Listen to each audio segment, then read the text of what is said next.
நண்பர்களே, உங்கள் யாருக்காவது சர்க்கரை வியாதி இருக்கா? உங்களுக்கு எளிமையான ஒரு கை வைத்தியம் சொல்கிறேங்க.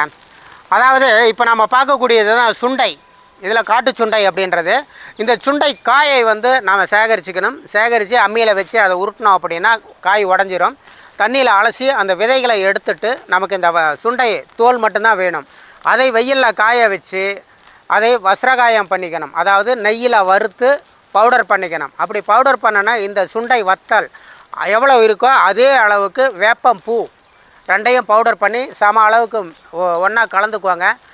தினமும் மதிய நேரத்தில் நீங்கள் சாதம் சாப்பிடும்போது உங்களுக்கு தேவையான அளவுக்கு, அதாவது 1 டீஸ்பூன் அளவுக்கு இந்த சூரணத்தை போட்டு கொஞ்சம் நல்லெண்ணெய் விட்டு பிசைஞ்சு சாப்பிடலாம், அல்லது நெய் விட்டு பிசைஞ்சு சாப்பிடலாம். இப்படி சாப்பிட்டுட்டு வந்தீங்கன்னா உங்களுக்கு சர்க்கரையில் அதாவது ரத்தத்தில் இருக்கக்கூடிய சர்க்கரையின் அளவு கட்டுக்குள்ளே வருங்க. இது நம்ம சித்தர்களோட பாடல் குறிப்பில் இருக்குது. அப்படிப்பட்ட ஒரு சிறப்பான மூலிகை தான் இந்த சுண்டை. இது கிடைத்தது அப்படின்னா நான் சொன்ன வழிமுறையில் நீங்கள் பயன்படுத்தி பலன் பெறுங்கள். நன்றி.